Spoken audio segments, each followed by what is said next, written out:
my position is that it would be premature to slam the brakes, but we should be installing some brakes, and right now there are no brakes. Well, Casey, it's another day ending in Y, so another high-ranking leader has left OpenAI. Kevin, this hasn't happened since yesterday. Yeah, it probably won't happen again until tomorrow. But this is one that I actually thought we should talk about because this was not some sort of junior employee. This was Miles Brundage, who's the senior advisor on A.G.I. readiness at OpenAI. He's been at the company for 6 years. Miles announced last week that he was leaving the company to focus on independent AI policy research and advocacy.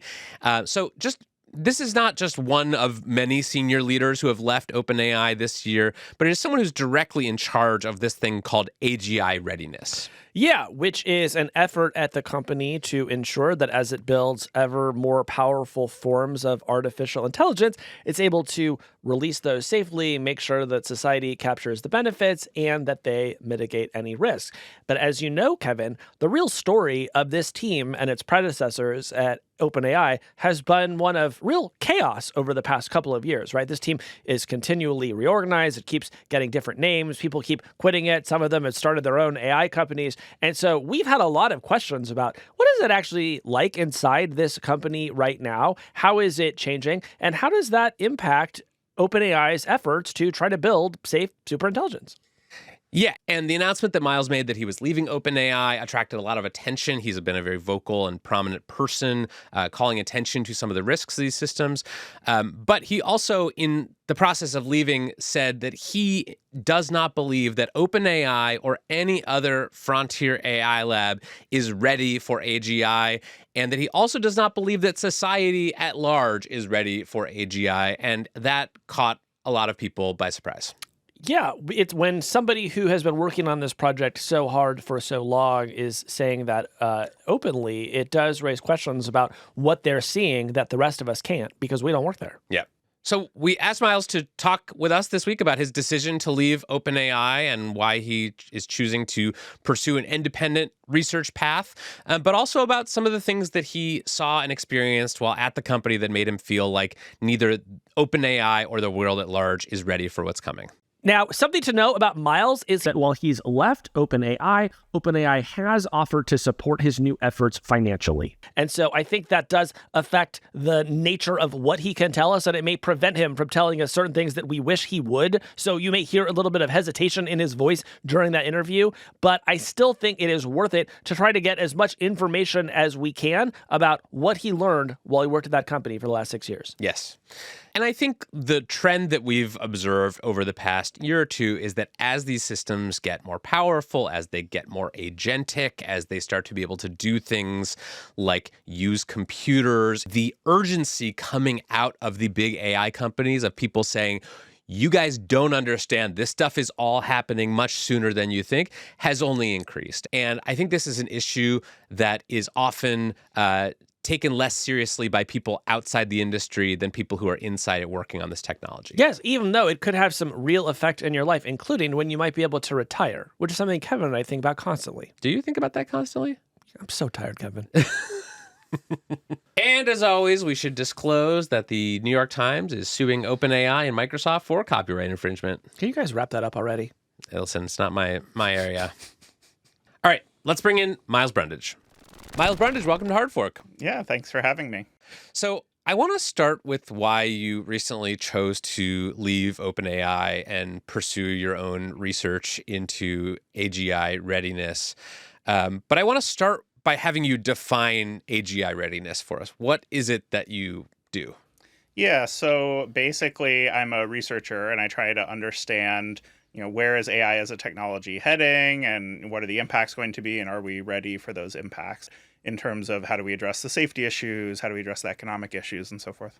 Tell us about what you actually did on this AGI readiness team. You think some thoughts about, what might happen if AI develops certain capabilities. You put it in some sort of document, and then what happens? Does it get handed over to the product team? Like, did OpenAI make changes to the things that it was doing based on the kind of work that you were sharing with them? Yeah, so first we kind of were involved in the red teaming and kind of like adversarial testing to make sure that that these are safe, and started working with external experts. So kind of built up this function of like, how do we kind of get experts in disinformation and bias and so forth, and kind of give them early access to these technologies, do a bunch of analysis, and then kind of publish it to the world so people can be like, okay, this is what they did, these are the known risks and so forth. And did a bunch of stuff on that. Also published a lot of ideas about how to govern AI, and the idea of, like, for example, computing power, the kind of actual physical AI chips as like a convenient point of leverage, because they're countable, they're physical, and so forth. So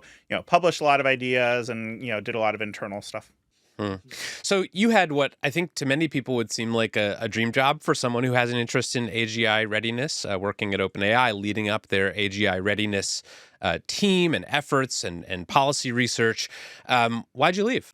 Yeah. So, and I want to be clear that I did have a great time at OpenAI, and I feel like my team and I got accomplished a lot. But basically, the reasons I decided to leave were threefold. So one is that I wasn't able to work on all the stuff that I wanted to, which was often kind of cross-cutting industry issues. So not just what do we do internally at OpenAI, but also what regulation should exist, and so forth. And it's easier to kind of think about that on the outside, and not kind of be distracted by all the day-to-day internally. Second reason is I want to be independent and less biased, so I didn't want to kind of have my views, rightly or wrongly dismissed as, this is just a corporate, hype guy, whatnot. And then the third is that I felt like I was kind of reaching a point where I had done much of what I set out to do internally, in terms of kind of saying, okay, like here are the trend lines, here are the challenges, these are the different pillars of what it means to be ready for AGI and so forth. Whereas it felt like externally, outside the walls of OpenAI, a lot of people aren't even thinking about that, and I felt like there was a lot more to be said and done. We've also heard a pattern of people leaving OpenAI in the past year with concerns about the company's sort of commercial emphasis, kind of overtaking the safety mission. Was that part of your decision here? Is that you feel like OpenAI specifically was not going about things in a safe way? So, I mean, it wasn't so much about OpenAI specifically, although obviously, like, my perspective on what the gaps are in the industry are informed by my experiences at OpenAI. But I'm pretty confident that there's no other lab that is totally on top of things. And if you read what people are saying, they're not saying that they're on top of things. So that kind of crazy situation of like really fast progress plus the people who know the most saying that we're not ready is kind of my focus. Mm-hmm. What does it mean to be ready for AGI, and how has your answer to that question maybe changed over the past few years, if it has? Yeah, so I think that over the next few years, there will likely be, AI systems that are built that, whether you call it AGI or not, like the trend line is clearly towards systems that can basically do anything a person can do, remotely on a computer. It can operate the mouse and keyboard. It can, even look like a human in a video chat and so forth. I think people should be thinking about what that means. Governments should be thinking about what that means in terms of, sectors to tax and education to invest in, and, what is even the point of education in a world in which, some of the jobs that are kind of remaining, and, there are going to be new ones, to be clear. I'm not saying, all jobs are going to disappear, but it'll be disruptive, and people need to think ahead about what does this mean in terms of, the purpose of education. Is it to kind of, is it about kind of training people to be good citizens? Is it about, having people understand the world? If it's not preparing for jobs that's going to be really hard to, skate where that puck is going. Yeah. I'm curious how you would, as you look across the landscape of the big labs that are building foundation models, how would you grade the industry to date on safely building AI systems? How do you think it's doing? I think it's hard to grade the industry in isolation from, what incentives are being set by policymakers. So I think there are a lot of companies that are kind of doing their best within the environment that they're in, which is kind of very cutthroat competition and relatively little guidance other than, some voluntary commitments that they made that are, often somewhat vague, as well as like some kind of regulation looming on the horizon in the EU, but the details are TBD. So I think that, there is good work happening, and there's more transparency than there was a couple of years ago in terms of, here are the tests that we did and here are the evaluations of these risks. But I would say it's also clear if you kind of read, what these companies are saying, that in some areas they're falling behind. They're not solving all the problems that they know about. And I think that's a sign that this is kind of a, in some respects, out of control competitive situation. So like, what are they having trouble solving, for example? Yeah. So, I mean, just as one example, I think, hallucinations is the term for basically AI systems making stuff up. And this is not a comment on OpenAI. It's the industry standard, I would say, is to kind of have systems that often make stuff up. And then there's kind of little fine print at the bottom that says, Claude can make mistakes or ChatGPT can make mistakes. And, it's clearly a sign that there's not much that is forcing these companies to play it safe. Right. And you mentioned there is also this cutthroat competition. What is that doing to the effort to build AI safely? So it is definitely complicating it. So I think there are multiple dimensions along which companies are competing. So it's not just trying to get to market fastest. It's also, people want to work at a company that, ships and that kind of gets stuff out on the market. So there's kind of competing for talent. And then, they do consider safety, but it's not always the focus. But put another way, like they keep pushing forward the frontier. And I feel like your perspective is, well, we're not exactly sure how to safely advance the frontier. So it feels like there's a disconnect there. I agree. That's why I'm going to kind of focus on making the situation better. Yeah. Do you think part of readiness for powerful AI involves slowing down AI progress? Like, are you one of the people who thinks maybe we should put a pause on the development of these systems? Because part of readiness to me is like, well, yeah, it's going to be easier to get ready for something momentous if you have more time. Yeah, so my position is that it would be premature to slam the brakes, but we should be installing some brakes. And right now there are no brakes. So that means things like knowing where the compute is, knowing, what the state of the art of the capabilities is, thinking through different policy proposals. Like, for example, I published a paper called Computing Power and the Governance of AI. And we talked about one idea, which was have a compute reserve, kind of like the Federal Reserve, where you kind of like put more compute or less compute onto the market to kind of speed things up or slow things down. I don't know if that's the right idea. Maybe it's taxes, and maybe we don't actually do any of these things, but we think them through and be ready to do them if things are going too fast. But right now, I think the debate is pretty simplistic, and it's kind of on one end is like go way faster, and the other is, slam the brakes. And I think, the truth is we don't really know. There are trade-offs, and we need to think through, what is happening, what are the benefits of, going faster, slower, et cetera. I mean, one thing that we find whenever we talk about A.G.I. or powerful AI on the show is that there's a certain segment of people who just think this is all science fiction, right? That are not convinced that AI is approaching human level intelligence, that don't see the usefulness of ChatGPT or other tools in their life, who think this is basically marketing hype coming out of the big AI labs. What do you think is the issue in understanding there, or what are these people not seeing that you see? So I think it's hard for me to say. I am very interested in better understanding this gap between, what people in industry think and what people outside industry think. And obviously there are exceptions, but generally people who are in industry at the frontier labs think things are going very quickly. And, some of them are very excited about that. Some are very concerned, but there's no dispute that, significant progress has been made towards A.G.I. and that there will be much more progress in the next year or two. I feel quite confident that it's not just hype. Certainly some people are trying to hype, their new startup and so forth. But, there are lots of people formerly at these companies, such as myself, who have no incentive to hype things. And that is notable. I'm curious, Miles, a lot of what you've spent your career and your time at OpenAI thinking about is how institutions can get ready for more powerful AI, like companies and governments. But I'm also curious what you think individual people can do to get ready. Like I was at a college last week talking with a bunch of college students, and they were all sort of asking the question of like, what should I do? Like, what should I study? What kind of career should I pursue? What skills should I be developing now that will sort of have value in the post-A.G.I. world? What should individuals do to get ready? So I'd say at least three things. One is just, try out these systems. I think if you haven't used, the latest version of, Gemini or ChatGPT or Claude, then you're out of date, and I say that as someone who no longer is, in industry. It's not just hyping this, like genuinely this is going to transform the world, and you need to know what it can do and what it can't do. The second is thinking about what it means for your career.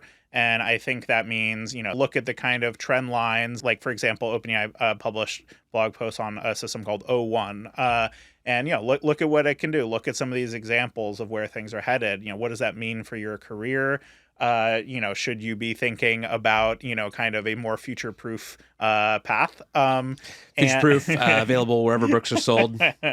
And the third, I would say, is like protecting yourself and your loved ones from things like deepfakes and so forth. And again, like knowing what the state of the art of the technology is key to that, so that you don't get duped by, a phone call that sounds like your grandma and it's not. So like knowing what's possible is important in order to, not get duped.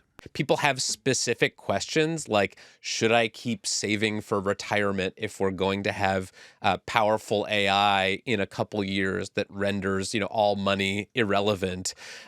Should I be planning for my kids to go to college? Should I be lobbying my congressperson to do some particular thing about AI? Like what are sort of the practical action steps here if you are a person who believes, as I think many people in the industry do, that this technology is going to keep getting better? What does that mean for our individual choices and planning? Yeah, it's hard to say. I mean, even the people who know the most about AI have a lot of uncertainty about, how quickly it's going to go. I think most people who know what they're talking about agree it will go pretty quickly, but super duper quickly, harder to say.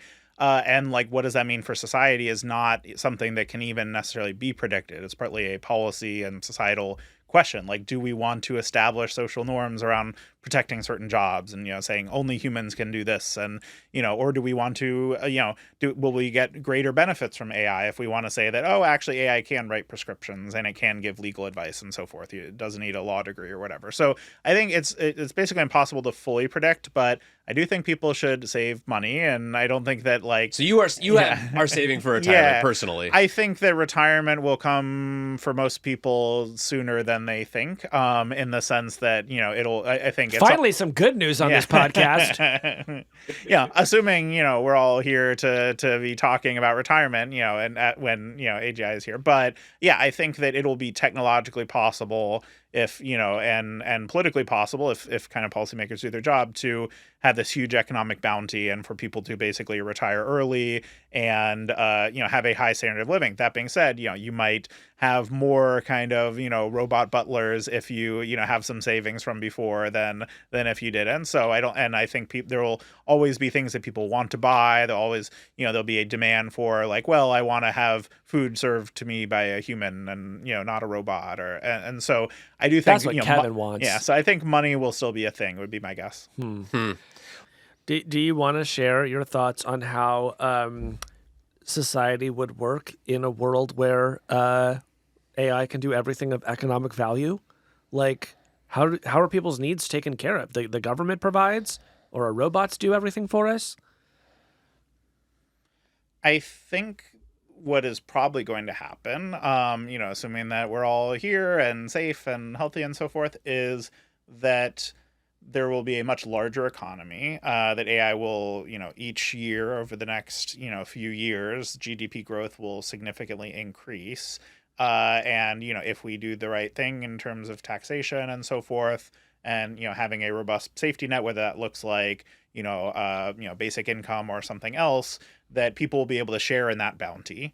And people will be able to choose to just kind of take that, basic income or, and, live pretty comfortable lives, the kinds of lives that a lot of people work very hard and, work very long hours to live today. So I don't know how it'll play out, but I think that'll be technologically possible. What else have you done personally in your life as a result of having internalized your beliefs about AI progress? Like, how are you making choices differently in your day-to-day life than someone who maybe is not attuned to AI progress the way you are? I don't know. I mean, besides spending basically all day, every day thinking about AI progress, and not that much, I think I have a pretty normal life and, have cats and watch TV and so forth. But yeah, in terms of work hours, that's the main thing. It's so interesting to me because I always feel like this is the signal that I keep looking for from the AI labs, that I'm not seeing is like when people start actually behaving differently at the labs based on their beliefs about AI. Like when OpenAI gets rid of their 401k match. yes, or when people are behaving as if this is imminent rather than just saying it's imminent. And I don't know what that would look like, but it just strikes me that even the people who are the best plugged into what this technology is capable of still have some cognitive dissonance when it comes to like rearranging their own lives based on that. Well, we do know that Sam Altman built a doomsday bunker. So that gives us one signal, I guess. Yes. Have you been to the doomsday bunker? I have not been to the doomsday bunker. Oh, it's a shame. Have you been? No, would love to go. Would love to go. Should we podcast from the doomsday bunker? Oh, can you imagine? I bet it has great acoustics. Iconic. Yeah. Yeah.